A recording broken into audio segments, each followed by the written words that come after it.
joining me for your October 2018 Astro Tarot forecast. I am shuffling the Alchemical deck by Robert M. Place. This is the first deck that I ever used on YouTube. And she's old, but she's brilliant, and I love the imagery on this card. I started decorating tarot cards about a year and a half ago on Instagram, and this week I am doing the final three cards, card number 76, 77, and 78. And I'm using this deck. I started with this deck and I'm ending on it. So wanted to bring that up to your attention if you're not following me on Instagram. I'm trying to up my game there, so consider a follow. Thank you for choosing me here on this platform of YouTube, and thanks for choosing me as your reader. I am going to go over the forecast, and while I'm doing so, I'll be shuffling the tarot. The first transit is on the 5th of October. Venus, the planet of harmony and balance and love, retrogrades at 10 degrees of Scorpio and will remain retrograde through November 16th. And what this means for Sadge, and particularly Sagittarius rising, please watch your rising sign, your moon sign, and your sun sign for a full dose of the cosmos. But Venus retrograding here has you going internal. The 12th house is activated by Venus, and that is the house of the subconscious mind, your dream life, your REM sleep, the deep thoughts by Audrey Alison, by Jack Handy. Do you remember that on Saturday Night Live? Oh my gosh, I'm totally aging myself. But when Venus retrogrades here, this is not like a Mercury retrograde. It's not about technology and computers and satellites. This is about your emotional fulfillment and convincing yourself that you are emotionally fulfilled and in control. And this retrograde goes deeper on Halloween. Venus enters the sign of Libra. So that will affect the assessment of friendships, connections for you, Sagittarius. What clubs are you no longer involved in, and what groups are you renewing your membership fees for, or membership dues for? So the most of the month of October has this review in the rest sector, the quiet sector. So I'm not minding this at all. If anything, it's easy for Sagittarius to restore oneself to harmony. And that is what is available to you with Venus. On the 8th, our new moon is at 15 degrees of Libra in this 11th house of connection, friendships, and clubs, groups, and organizations that you're affiliated with. Fresh new start for Sagittarius. Where do you want to join? What interests you? This is also the internet, the 11th house of technologies. There could be some new gadgets coming into your life, Sagittarius. There could be new computers, equipment, recording equipment, large devices. The new moon is a fresh group of friends for you in this sector, applying very differently for everyone. Some of you don't need to get new friends in your life, but a new moon here is an indication of Sagittarius is taking a look at what connections work for them and what doesn't work for them. And it's a social sector, so you might require your space at this time as well. On the 9th, Mercury enters Scorpio where Venus is. So when Mercury, the planet of data and communication, enters a sector of the mind and the deep subconscious mind, this is a clairvoyant placement, and this is a channeling placement. Mercury, the messenger, is providing quiet downloads. Always we download, but this placement tells me that Sadge is very wise about knowledge that they're receiving internally, trusting that knowledge, and trusting the certainty of what is given to you and what you create. On the 23rd, the sun enters Scorpio. So Mercury, Venus, and the sun, our life force itself, is in Scorpio, the sector of vacation, rest, recuperative rest, the sector of release, the 12th house of endings and addictions. So some Sagittarians are able to give up a habit, and it could be just the habit of what you're telling yourself. It takes practice to create new thoughts. And what you are telling yourself, creating within your mind, is creating your life.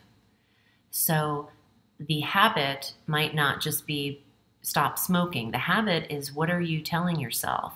What is your mind, what tape is your mind running? I have to remind myself of that often, if there's anyone here to remind oneself. It's a process, and every day you can create your own reality. Every second you can create your own reality. On the 24th, we have full moon at 1 degree of Taurus, allowing for closure and endings in the 6th house of health, well-being, maintenance, work, regimen, and routine. Some of you are finished with a program that was initiated in order to better the health. And some of you are finishing a nutrition diet or the maintenance of a task, or a maintenance of the body through a task or physical routine. The full moon is an awareness time where the moon shines.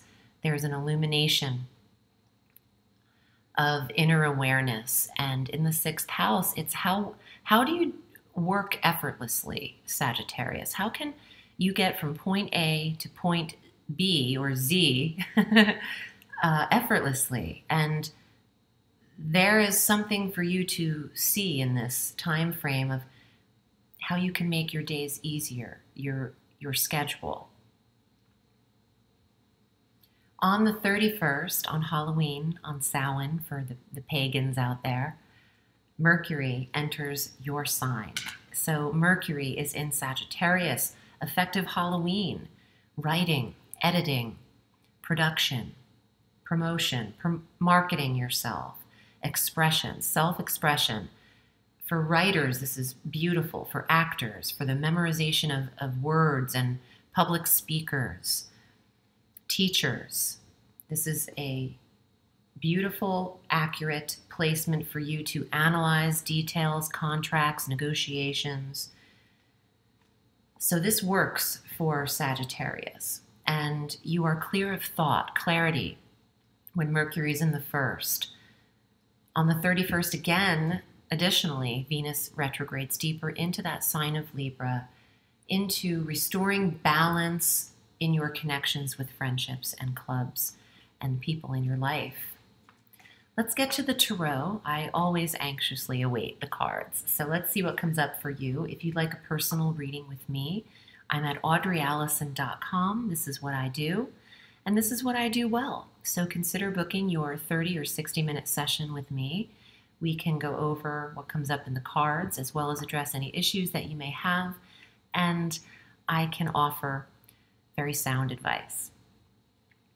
I also have a tarot course that is $88 for 3 weeks of online information and emailed information. This is a go-at-your-own-pace tarot course about how to read the tarot, connect with the process, and I wrote this myself and published it. It also comes equipped with video tutorials, original photos by me, and my story. So if you're interested, feel free to check that out. The link is below in the Show More section underneath this video. And I also have Vimeo on-demand medium messages available for $2.99, a horoscope or a session. So check that out as well. If you liked the tarot-focused readings that I provided in September, you'll like what's going on Vimeo. So, Sadge, thank you for your patience in my promotional moment.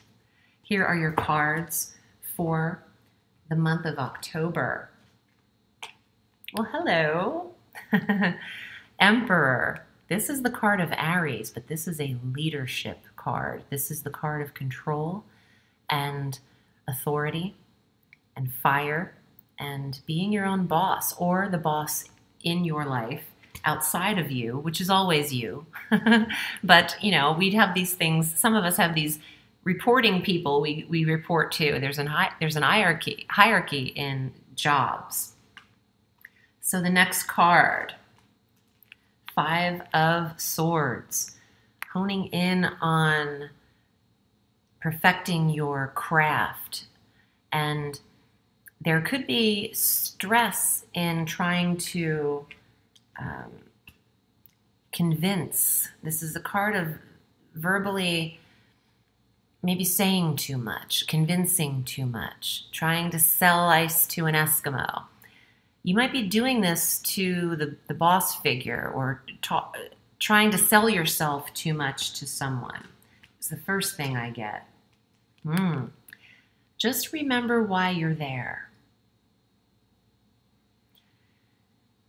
You are supplying a secure future for yourself, and the 4 of Coins suggests safety and security and protecting what is earned and rightfully yours, and saving for a rainy day, and putting things to bed. It could also be property or where you feel safe. Lady of Staves, Lady of Fire, the lover of the new, fresh, passion, dance, expression, movement. Some of you are on the go, literally either moving to secure areas, or you're saving for trips and places you want to experience, explore, and maybe places you want to create. So we have one more card. The Hierophant. Oh, I have the chills. I have a sweet, dear, treasured gift of a friend in my life, and I think he's watching because he's a Sagittarius, and I learn so much from him, and I consider him my Hierophant. And this is a wise, calm guru who has read a lot of books. See the books he's holding? That's on astrology and tarot. It's a very metaphysical card. It's the card of Taurus in the major arcana of the tarot. The Hierophant is a counselor, an advisor, spiritual, very spiritually connected. So some of you have taken on this energy of this, that this card is depicting, but what I'm noticing is you start with Aries and you end with Taurus right next to each other. Aries is next to Taurus on the wheel. So I feel like, oh, A to B, A to B. Oh, so what I'm getting is, remember earlier I said going from A to B should be effortless. And that's, I'm being reminded of that message. You go from major points to major points in your life with ease. You can always create your ease if you say it is so. Remain centered, hone in on your skill set, watch how much data you are delivering, and anchor your security. Those are my strong messages for the month. Sag, I appreciate you. Thanks for viewing this. I'm wishing you a sweet month of October. Remember, the sky is limitless, so reach for the stars.